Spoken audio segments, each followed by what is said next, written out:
우리는 지난 주일에 성령 강림 주일로 지켰습니다. 오순절 때 주님이 부활하신 오수일이 될 때 주님의 영이 제자들에게 임해서 명실공히 성령의 교회, 주님의 교회가 시작이 됩니다. 교회력으로 볼 때 성령 강림절이 가장 깁니다. 1년을 단위로 계산을 해서 볼 때 이 성령 강림절이 이제 지난주부터 시작이 돼서 그 11월 말이나 12월 초에 예수님의 오심을 기념하는, 준비하는 그런 대림절 기간까지 계속 진행이 됩니다. 그래서 이렇게 연중 가장 긴 시간이 성령 강림에 주어진 것은 다 이유가 있죠. 우리가 이 땅에 교회로 존재하는데 우리가 또 존재하는 것뿐만이 아니고 하나님께서 주신 그 사명을 감당하기 위해서 열심히 일을 하고 있는데 성령님께서 임하시지 않으면 그것이 도저히 불가능하기 때문입니다. 그래서 우리가 교회로서 또 개인으로서 성령을 받아야 되고 그 성령 안에서 신앙생활을 해야 능력 있는 그런 주님께서 원하시는 삶을 살 수 있다는 그런 의미가 여기에 담겨 있습니다. 그래서 저는 지난 시간에 이어서 성령 강림에 대해서 오늘도 함께 말씀을 상고하고자 합니다. 하나님께서 어떻게 성령을 보내주셔서 우리의 영혼의 사역을 도우시고 또 교회의 사역을 돕게 되시는지 그것을 함께 살펴보는 그런 시간이 되기를 바랍니다. 예수님께서 죽음을 이기시고 부활하신 후에 하늘로 부활 승천하셨을 때 제자들은 예수님이 없기 때문에 많은 그런 공허감을 뼈저리게 느끼고 있었습니다. 예수님께서 제자들에게 말씀하셨죠. 너희는 모든 민족으로 가서 복음을 전하고 제자를 삼으라 그렇게 말씀을 하셨는데 그런 사명을 감당해야 되는데 용기가 나질 않았습니다. 왜냐하면 예수님께서 이미 돌아가신 후였고 또 부활하셨기는 했지만은 그것에 대한 그런 여러 가지 어려움들이 많이 있었기 때문이죠. 그래서 유대인들이 두려워서 밖으로 감히 나가지 못하고 자기들끼리 모여서 한 다락방에 모여서 계속 기도를 하고 있었습니다. 어떻게 보면 이렇게 한 곳에 모여서 기도하는 것이 잘못된 것만은 아닙니다. 왜냐하면 어쨌든 예수님께서 하늘로 들려 올라가시기 전에 그들에게 말씀하셨죠. 성령님께서 너에게 부어지기까지 너는 예루살렘을 떠나지 말고 거기서 기다려라 이렇게 말씀을 하셨기 때문이죠. 그래서 결과적으로 이들이 예수님을 기다리게 되었습니다. 물론 이들이 방 안에서 이렇게 모여서 기도한 것이 단순히 예수님의 그런 그 명령에 순종하기 하는 것이라기보다는 외부 사람들이 무섭기 때문에 밖으로 노출되기가 싫어서 함께 모여서 기도한 그 동기가 더 컸을 겁니다. 그렇지만 어쨌든 결론적으로 그들이 예루살렘을 떠나지 않게 되고 또 거기서 함께 모여서 기도를 함으로써 성령 강림의 역사가 일어나게 되었습니다. 이것이 이제 오순절 날이 되어서 드디어 이들에게 성령이 임했는데 두려워 떨던 제자들이 이 오순절 성령 사건으로 완전히 변하게 되었습니다. 오늘 말씀에 보면 이들이 어떻게 성령 충만하게 되었는지 그 과정들을 설명하고 있습니다. 오순절 날 제자들이 한 곳에 모여서 열심히 기도하고 있을 때 강한 바람 같은 것이 귀가 찢어지는 듯한 그런 소리가 있었고 그 다음에 성령이 불로 내려서 그 불길이 여러 갈래로 갈라지는 것 같이 그런 현상이 보이더니 그 불길 하나하나가 열심히 기도하는 사람들 위에 다 머물게 됐다. 성령이 임하게 되었죠. 그리고 나서 이렇게 성령이 임하게 되니까 자기들 입에서 평소에 하지 않던 그런 알아듣지 못하는 소리, 즉 방언이 나오기 시작했다. 그런 내용이 오늘 읽으신 말씀입니다. 어쨌든 중요한 것은 제자들이 이런 성령 체험을 하고 나서 그전과 완전히 상황이 바뀌었다는 겁니다. 그전에는 무서워서 집안에 숨어 있었지만 이제는 성령의 능력을 입고서 이제 담대히 밖으로 나가서 주님의 복음을 전할 수 있게 되었습니다. 당시는 오순절입니다. 오순절은 유대인의 주요 절기 중에 하나입니다. 그래서 많은 사람들이 평소에는 다른 지중해 연안에 흩어져 살다가 이런 주요 절기 때가 되면 예루살렘으로 오게 됩니다. 지중해 연해에 흩어져 살던 사람들이 성전에서 멀리 떨어져 있으니까 예루살렘에서 떨어져 있으니까 제사를 드릴 수가 없어요. 그래서 생각해낸 것이 신앙을 유지하기 위해서 각 지역마다 회당을 만들었습니다. 그래서 회당에서는 말씀 중심의 예배가 진행이 됩니다.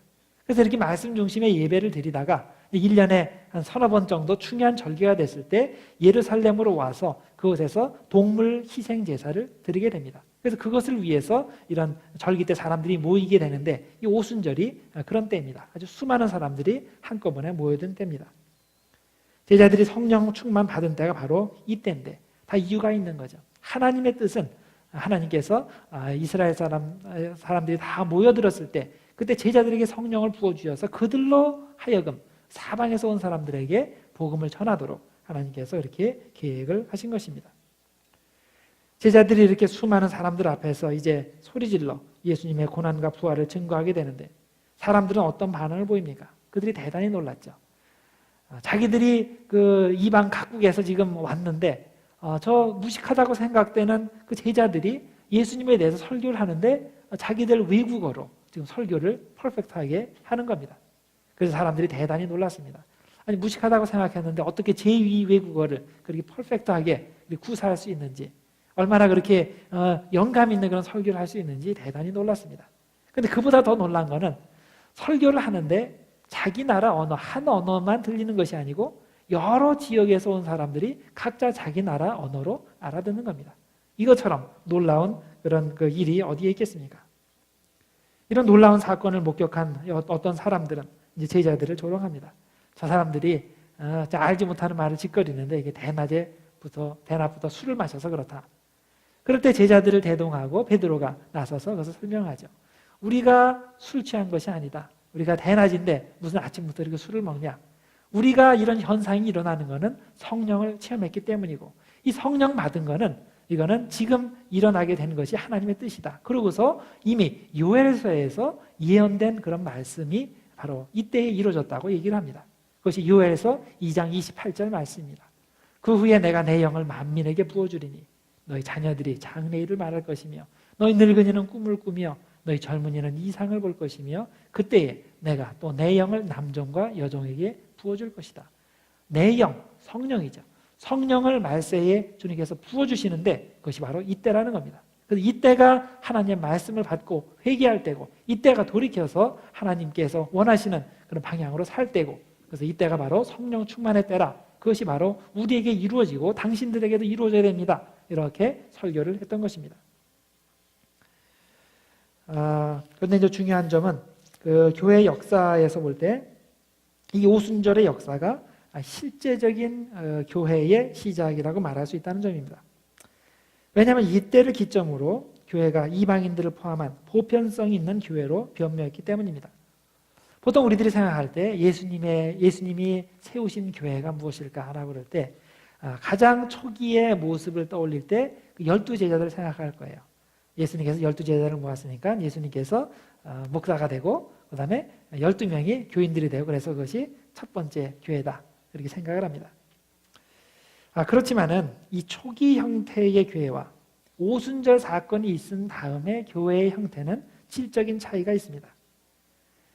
오순절 이전의 교회는 일종의 보편성이 결여된 배타적인 그런 모임이었습니다. 그들은 평소에 오직 유대인들만이 구원받을 수 있다고 생각했기 때문에 다른 민족에게 다른 언어로 전도하거나 설교할 생각을 전혀 하지 않았습니다. 그러나 제자들이 성령 충만을 받았을 때 어떤 현상이 벌어집니까? 자신의 그 언어의 경계를 넘어서 문화의 경계를 넘어서 복음이 전해지는 그런 역사를 체험하게 됩니다. 그래서 그럼으로써 이때부터 교회는 보편적인 교회, 포괄적인 교회, 또 차별이 없는 교회가 되는 것입니다. 성령의 역사는 이렇게 모든 사람을 포용하는 보편성을 지니게 됩니다. 성령님께서 역사하실 때 그럴 때 우리 마음이 닫혀지는 것이 아니고 마음이 열려지게 됩니다. 내부지향적이 되는 것이 아니고 외부지향적으로 자연히 그렇게 변하게 되는 것입니다.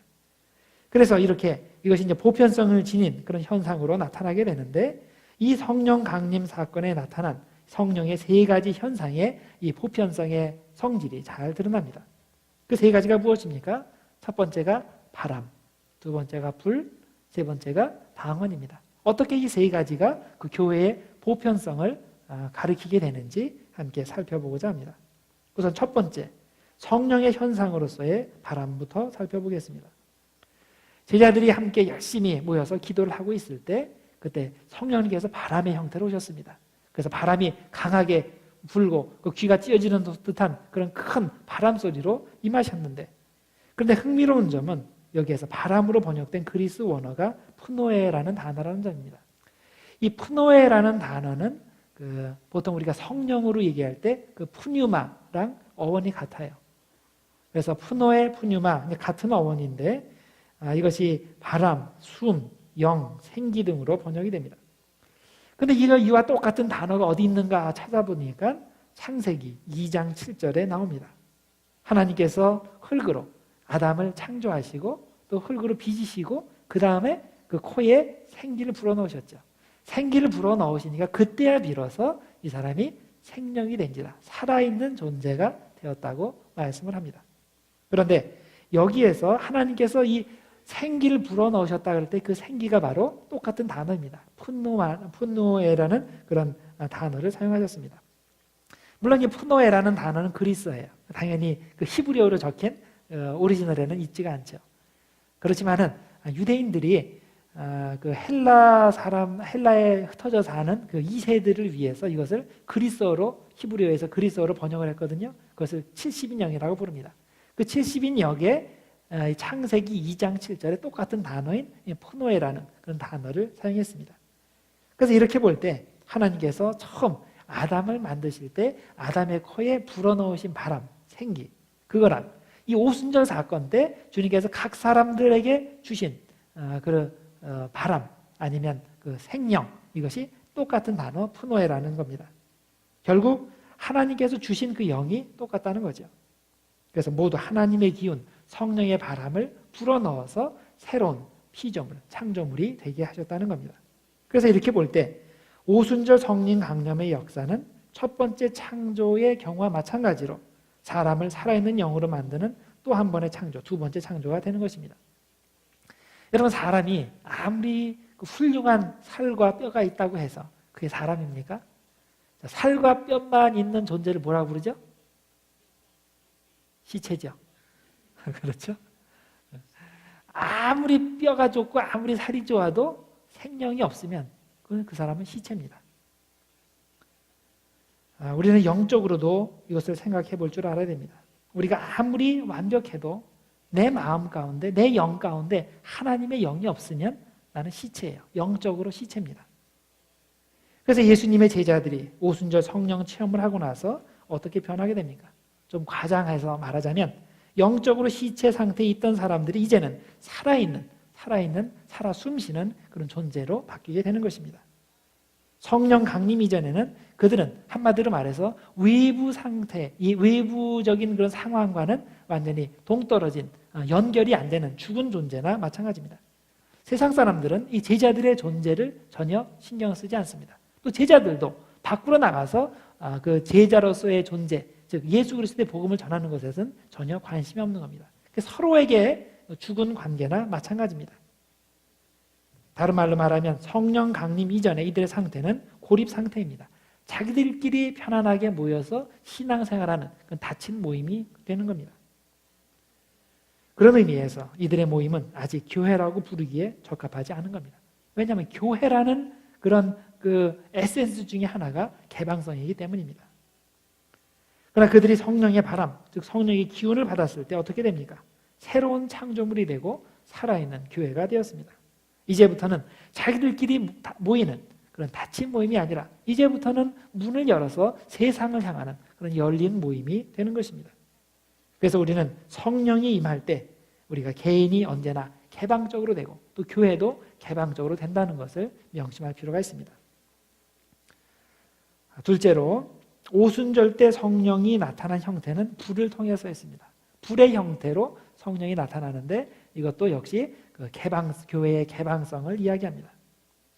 성경에 보면 하나님을 불로 설명한 구절이 여러 군데 나오죠. 대표적으로 모세가 하나님을 만났을 때 불의 형태를 만났죠.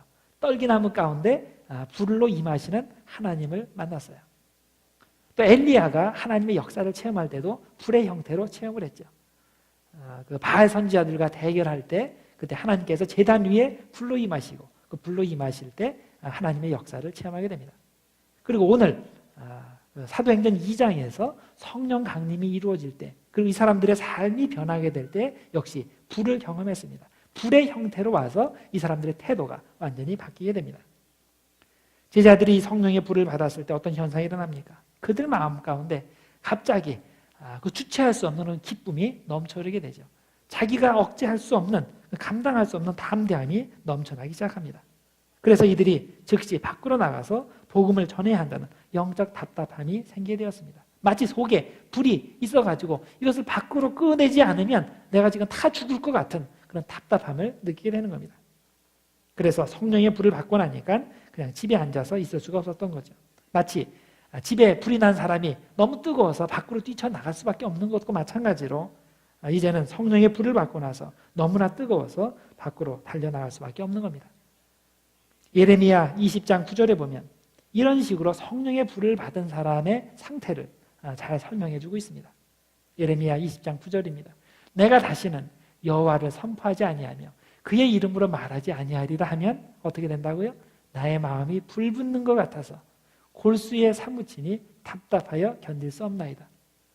마음속에 불이 막 불타올라서 이거를 어떻게 해결해야 되는데 내가 이걸 그냥 가만히 있으면 너무나 답답해서 내가 못 살겠다 그거죠. 결국 그것을 밖으로 내보내야 된다는 그런 의미이죠. 정말 이상하지 않습니까? 성령님께서 우리에게 오시면 이렇게 된다는 거예요. 우리 마음 가운데 불이 있어서 그래서 우리가 그냥 그것을 가지고 있을 수 없다는 겁니다. 밖으로 나가서 그것을 쏟아내야 됩니다. 우리가 가진 이 믿음, 이 축복 너무나 귀하고 진짜 내가 다른 사람들과 쉐어하지 않고는 견딜 수 없는 그런 엄청난 파워가 거기에서 나오게 된다는 겁니다. 그런데 우리 인간적으로 볼 때도 우리가 너무나 귀중한 것이 내 마음속에 있을 때 자기만 가지고 있을 수가 없어요. 다른 사람들한테 얘기를 해야죠. 자랑을 해야 됩니다. 어떤 분들은 아주 그냥 중요한 상품 정보가 있을 때 어디를 가니까 뭐 20% 세일을 한다더라. 퀄리티는 좋은데 떨이를 한다더라. 그러면 가만히 못 있죠. 물론 자기가 먼저 사고서 그런 다음에 다른 사람에 가서 그걸 얘기하지 않고는 못 빼기는 거예요. 하물며 우리가 인간적으로 볼 때 그렇게 내가 가진 어떤 귀중한 정보가 있을 때 다른 사람들한테 그 말을 안 하고는 못 빼기는 그런 상태인데 영적으로 내가 그렇게 귀중한 하나님의 복을 받았다면 그걸 얘기 안 하고는 못 빼기죠. 만약에 얘기를 못 한다는 것은 못 받았다는 얘기예요. 마음에 불이 없다는 얘기예요. 마음에 불이 없으니까 쉐어할 것도 없고 답답한 것도 없고 그런 거죠. 성령의 역사는 언제나 우리 마음 가운데 그런 능력으로 임하고 그런 불의 형태로 임할 때 내가 다른 사람들과 그것을 쉐어하도록 내가 밖으로 나갈 수밖에 없다는 겁니다. 그래서 우리는 명심해야 됩니다. 우리가 성령의 불을 받으면 밖으로 나가서 모든 사람에게 복음을 전하고 싶은 열정이 생기는 겁니다. 더 이상 우리끼리 편안하게 그냥 조용히 신앙생활을 하는 것으로 만족하는 것이 아니라 더 이상 다른 사람을 받아들이지 않는 우리끼리의 폐쇄적인 신앙이 아니라 밖으로 나가서 모든 사람에게 복음을 전하는 개방적이고도 보편적인 신앙의 모습을 보이게 되는 겁니다. 이제 성령이 가져다주는 세 번째 보편성의 현상, 즉 방언에 대해서 생각해 보겠습니다. 성경에 보면 방언이 크게 두 종류로 설명이 됩니다. 첫 번째 종류의 방언은 고린도전서 14장에 나오는 그런 방언의 종류입니다. 거기서 말하는 방언은 글라솔랄리아라는 그런 표현을 사용해요. 글라소 그러면 이 혀란 뜻이고 랄리아라는 말은 그냥 의미 없이 짓거리는 그런 종류의 그 음성을 말합니다. 그래서 고린도전서 14장에서 얘기하는 방언은 다른 사람들이 알아들을 수 없는 어떤 그냥 그 소리만 들리는 분별 없는 그런 그 말의 집합 정도로 생각이 되는 거죠. 그래서 이것을 다른 사람들을 향한 그런 말이 아니라 하나님을 향한 말. 그래서 천국의 언어로 우리들이 이야기를 합니다. 이런 경우에 성경은 어떤 지침을 줍니까? 자, 이런 종류의 방언을 받은 사람은 공개적으로 다른 사람들 알아듣지를 못하는데 공개적으로 크게 하지 말라고 얘기를 하죠. 고린도서에 그렇게 되어 있죠. 단 조건이 하나 있습니다. 통역의 은사가 있는 사람이 옆에서 통역을 하는 경우에는 공개적으로 방언을 하는 것이 허용이 됩니다. 그래서 고린도서에서 나오는 방언의 역할은 개방성과는 전혀 상관이 없는 자기의 그 영적인 유익을 위한 하나님과의 영적 교류를 위한 그런 통로로서의 방언입니다. 그게 첫 번째 종류의 방언이고 두 번째 종류는 오늘 사도행전 2장에 나오는 방언의 종류입니다. 이 방언은 그 제자들이 방언의 은사를 받고 나서 설교를 하게 되는데 다른 사람들이 깨달아지게 하는 그 설교의 방편이 됩니다. 여러 나라에서 온 사람들이 자기 나라 말로 설교를 듣게 되는 그런 경험을 하게 되는데 그래서 사도행전 2장의 방언은 설교의 도구로서 아니면 그 전도의 도구로서의 그런 방언이 됩니다. 복음이 각국 나라 말로 전파되어서 모든 민족이 복음을 믿고 교회의 일부가 되게 한다는 보편성과 개방성의 의미가 있습니다. 그래서 사도행전 2장의 방언의 의미는 랭귀지 배리어를 넘는다는 얘기예요. 문화적인 그런 제한성을 넘어서 복음을 전한다는 그런 의미가 담겨 있습니다. 자, 이렇게 볼 때 우리는 세 가지 성령의 현상이 모두 전도와 관련이 있고 그리고 모두 교회의 보편성과 개방성과 관련이 있다는 것을 발견하게 됩니다. 그럼 이 사실이 현실적으로 우리에게 무슨 의미가 있을까요? 성령의 역사는 우리가 성령을 받으면 언제나 우리가 보편적이 됩니다. 개방적이 됩니다. 성령을 받은 교회는 그래서 절대로 자기들끼리 모여서 남들이 들어오지 못하게 배척하지 않고 정반대로 문을 활짝 열어젖히고 모든 사람들을 환영하고 받아들인다는 겁니다. 받아들일 뿐만 아니라 밖에 아무 관심이 없는 사람들에게까지 찾아가서 그들에게 적극적으로 복음을 전하고 그들도 예수님을 믿게 한다는 그 특징이 있는 것입니다. 그래서 성령을 받으면 그러면 우리가 그 내부적으로 편안하게 되는 그런 거는 아니에요. 우리들이 보통 그 복의 개념을 얘기를 할 때 자기 위주로 생각을 하죠. 내가 복 받으면 그럼 하나님께서 나에게 쌓아주시고 평안도 주시고 그래서 나 혼자 편안하게 딴 사람 간섭받지 않고 잘 사는 거. 그 성경에서 말하는 복은 그게 아니죠. 하나님께서 주신 복, 대표적으로 아브라함에게 주신 복은 다른 사람들에게 복의 근원이 되고 복을 전달해주는 그런 형태의 복입니다. 그래서 하나님께서 나에게 은혜를 주신다면 그 나 자신을 위한 은혜가 아니고 다른 사람들을 위한 은혜입니다. 성령도 마찬가지예요. 성령의 은혜를 주실 때 그것은 내가 혼자 신앙생활 잘하고 편안하게 하고 그것을 통해서 내가 인생에 성공하고 그런 종류의 성령의 은혜가 아니에요. 그런 것도 있지만은 성령의 은혜는 1차적으로 다른 사람들에게 하나님의 사랑을 전하게 하는 그런 도구가 됩니다. 그래서 내가 성령을 똑바로 받았다면 내가 외부지향적으로 바뀌어야 돼요. 다른 사람들을 포용하는 그 포용성이 있는 사람으로 바뀌어야 됩니다. 그래서 우리가 진짜 예수 잘 믿는다고 생각을 했는데 전혀 그런 성질이 없다면 그 사람은 미안하지만 성령 충만한 사람이 아닌 겁니다. 그래서 이 시간에 우리 자신을 함께 돌아보는 시간이 되기를 바랍니다.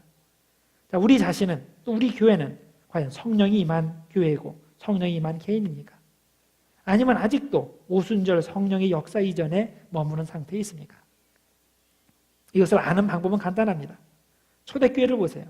초대교회가 여러 민족들에게 말하기를 너희들이 기독교인이 되려면 먼저 우리 히브리어를 배우고 히브리 문화를 배우고 그리고 우리식대로 그대로 따라야 된다. 자, 그리고 그 다음에 교회로 들어오라. 이렇게 요구하지 않았죠.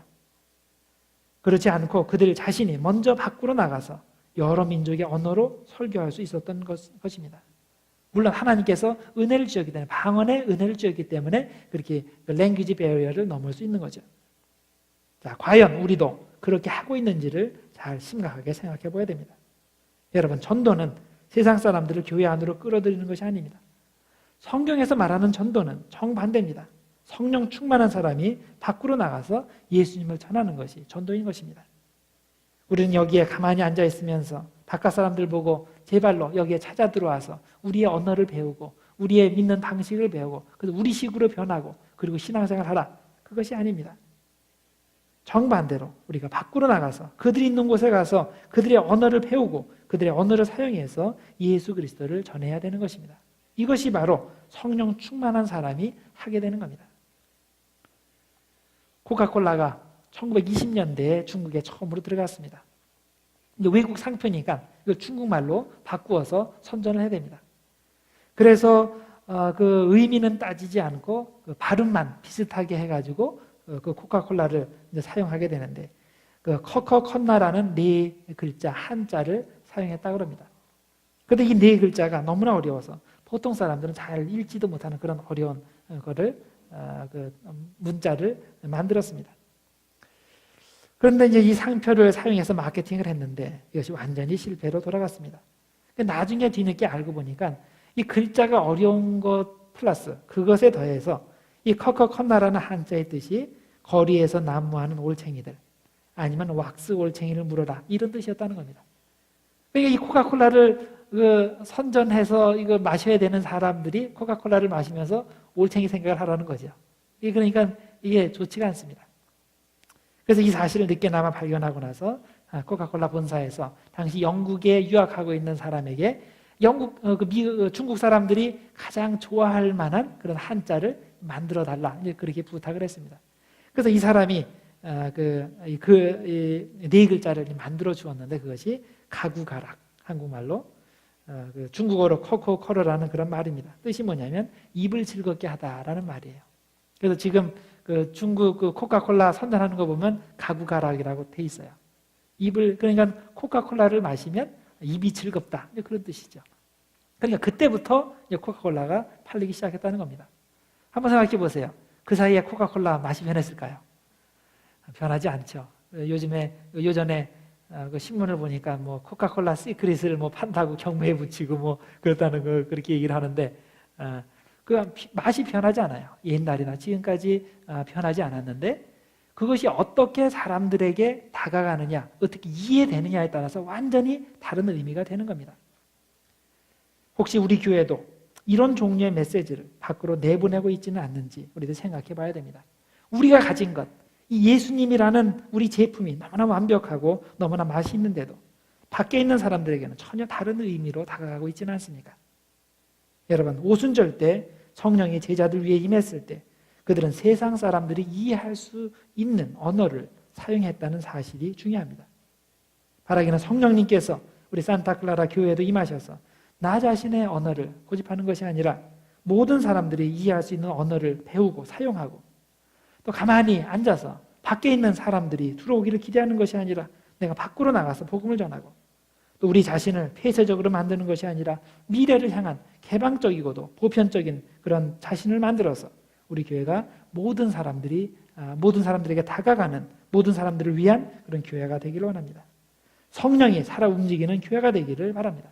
우리가 이렇게 오순절에서 역사하시는 그런 교회 형태를 따라갈 때, 그럴 때 하나님께서 역사하십니다. 그래서 성령의 역사가 충만한 그런 교회가 되어서 하나님께서 원하시는 그런 복음 전도의 사명, 또 세상에 주님의 빛과 소금의 사명을 전하는 그런 교회가 되기를 주님의 이름으로 축원드립니다. 기도하겠습니다. 하나님 아버지, 오늘도 우리를 주님의 성전으로 불러주시고 생명의 말씀으로 채워주심을 감사드립니다.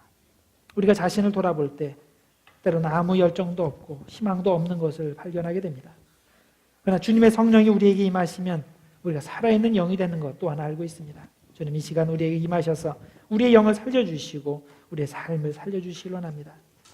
오순절날 첫째 제자들에게 임하신 것처럼 우리에게도 바람과 불과 방언으로 임하시길 원합니다. 우리의 마음을 뜨겁게 하셔서 밖으로 나가서 예수 그리스도를 담대히 전하는 열정이 우리에게 생기게 하시고, 그리고 우리에게 세상 사람들이 이해하는 언어와 방법을 사용할 수 아는 올바른 영성을 허락하여 주시옵소서. 예수님의 이름으로 기도드립나이다. 아멘.